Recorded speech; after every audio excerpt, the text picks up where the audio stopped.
If you want to purchase a home and your problem is that you need to sell your current home in order to have the funds to purchase your new home, this is a situation in the industry we typically refer to as make a subject to sale offer.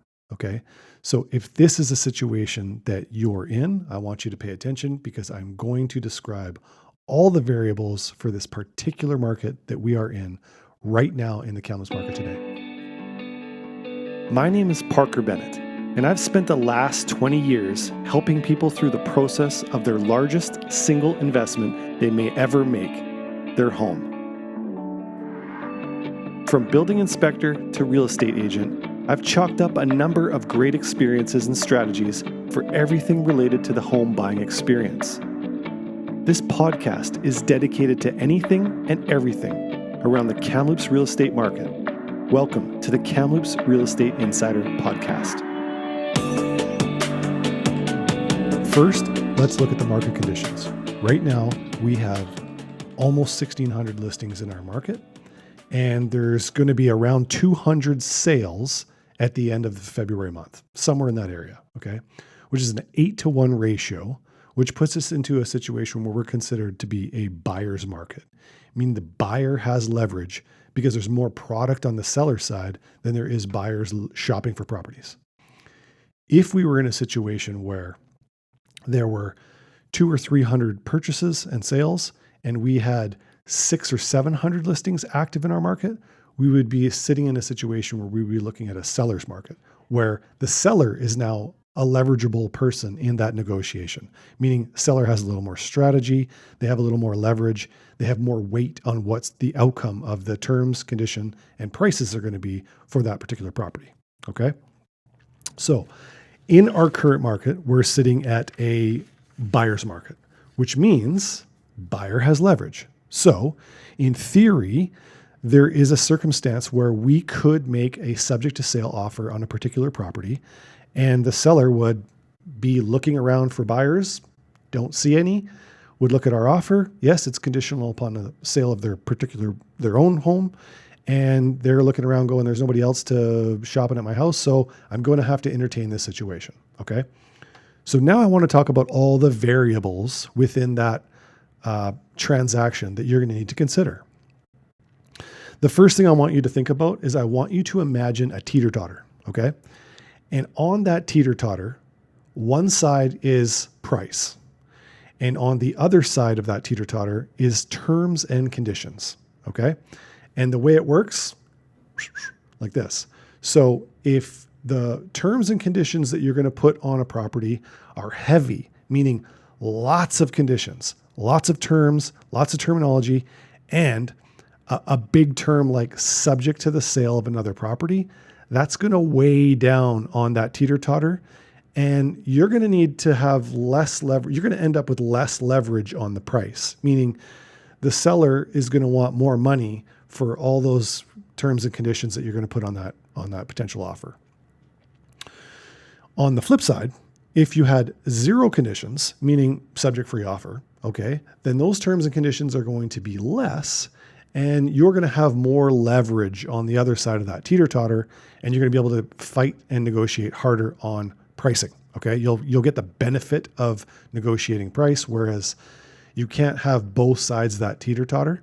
And so with that heavy condition subject to sale, you're probably going to be looking at less leverage on price. For simplicity purposes, let's imagine you're living at 123 Current Home Street, okay? And you're looking to buy 321 Future Home Street, just so that we can keep this straight. You're going to want to make an offer on Future Home Street, and it's going to be conditional upon the sale of 123 Current Home Street. And you're going to put your general conditions in there. So it's going to be subject to you getting your financing, subject to you getting your home inspection, your termite evaluation. Maybe there's a septic evaluation in there. Maybe there's a title search in there, and so on and so forth.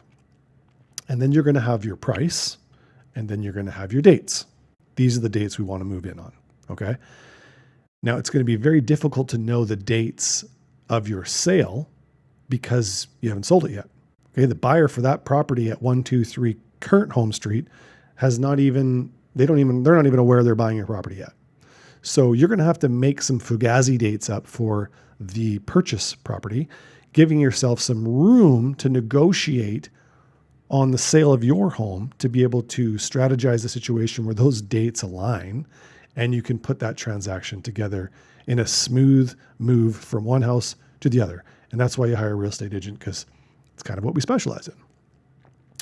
So one thing to consider is to start this offer off, you're going to need to present it in a very strategic manner, okay? Meaning that if you go to the seller at 321 Future Home Street and you say, Mr. Seller, we want to buy your property and we have to sell this 123 current home street, they're going to want to know that, one, you've got your pricing strategy figured out. Two, that it's going to go on the MLS within a day or so, so within 24 hours. Three, that it's priced correctly. Okay. So they may want their agent to review what your pricing strategy is going to look like for that property and to ensure that it's within the reasonable bounds of potentially selling it. So that they know that you're serious. Okay. You're not just making an offer, tying a property up, and then putting your house on the market for some outstanding number and hoping for the best situation to occur.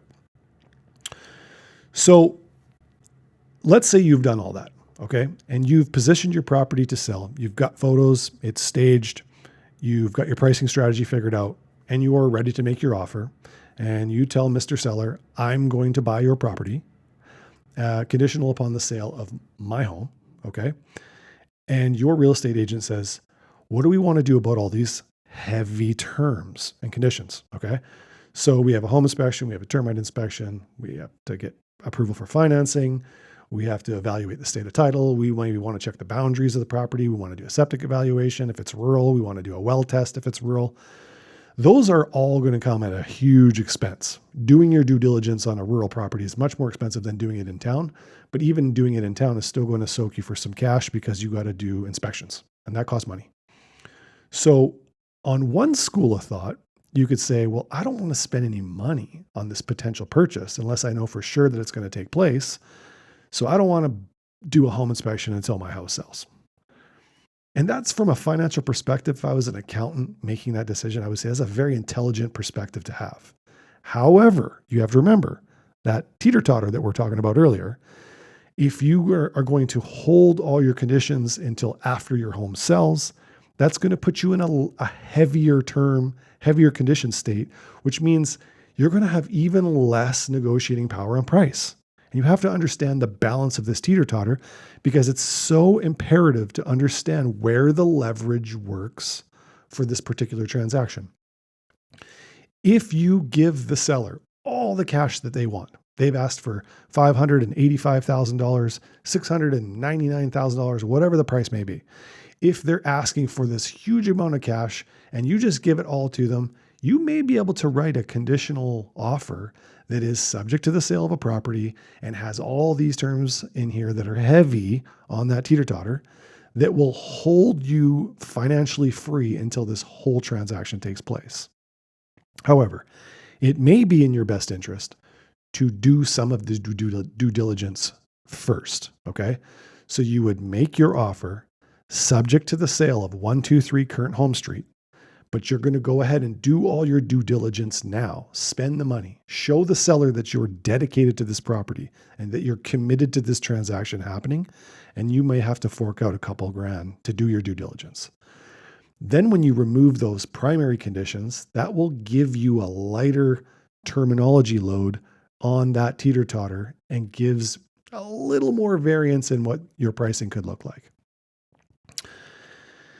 Now, assuming that this scenario has played out in such a way that the seller has agreed to your condition subject to sale, they're probably going to want to add another piece of terminology to that condition, which will state something like this.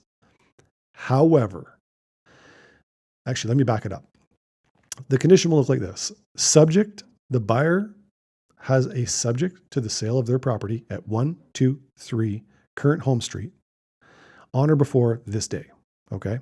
And the seller will want to add to that equation and say, however, if we receive another offer with less heavy terms and conditions or more money, or maybe a more sellable property that's also conditional to the sale, we want to serve you a notice of 24, 48, 72 hours, however the time frame may be, that if you can't remove all your conditions and purchase this property outright firm within that short period of time, then you're out and we're going to look at this new buyer's perspective. Now, you as a potential buyer for that property may say, well, I don't like that. That doesn't sound very good to me. And it's technically not.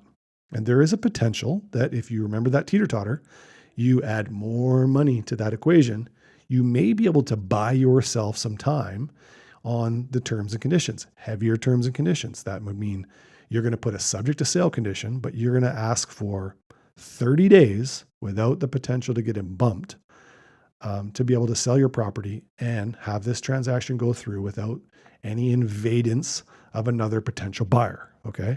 But just remember that teeter-totter, heavier terms. Now you're making even more heavier terms. And so you might want to boop up with the price. Now, there are ways that you can avoid all of this stuff. Okay. If you want to be able to negotiate your best position on the price and you are willing to lighten the load of some of those terms and conditions up, the very best situation that you could do is to sell first, buy later. And I like to say this, I like to say sell first, shop later, because as soon as you shop first, you'll find a property that you love.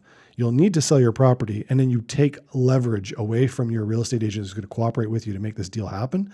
You're going to take the power out of their hands for pricing and negotiating terms and conditions. So the very best strategy is to sell your home first. Here's the benefit. When you sell first, you will know exactly how much funds you're going to receive at the end of this transaction on the sale side. So you know how much cash is going to be in your property before you go and pick a price to spend money on a property. So you'll know exactly what that cash is going to look like. 2, you'll be able to use your best leverage tool of negotiating the sale of your property because you're not subject to the purchase of another property. You're not committed to something else that you're really rooting for. And so you may displace that teeter-totter a little bit on the sale of your property because you're hoping for this whole transaction to take place. The second thing you could do is potentially bridge your whole transaction. So taking a second mortgage. So you got your property right now and it's currently for sale, 123 Current Home Street. And you're going to make a purchase on 321 Future Home Street. And you're going to go get approved for financing on that property so that you could carry both mortgages at the same time until your sale of your first property sells. And that's potentially a great option for negotiation. However, you may not be able to handle all that money going out every month. And if that's the case, then that's probably not going to be a good option for you. But if you want to take advantage with the maximum benefit of negotiation strategy, the best thing you can do is 1, sell first, shop later. 2, carry both mortgages. Okay, so then you can negotiate on pricing for your purchase and still yet have some leverage to strengthen your condition on the sale of your property. Or 3, kind of a new idea, which would be subject to the sale with a kick in the butt at the end. Okay. This is not necessarily something that you can bank on, but there is a situation where if you suspect that you've given a little bit more money early in your transaction because you have heavier terms, okay, and as time goes on, you eventually have this accepted offer subject to the sale of a property, and later you get an offer on your property, and maybe that offer isn't exactly what you were hoping for. You could potentially go back to your original purchaser and say, listen, we can remove all of our conditions now, but we need to reduce the price on our purchase now because we didn't get the funds that we were looking for on the sale.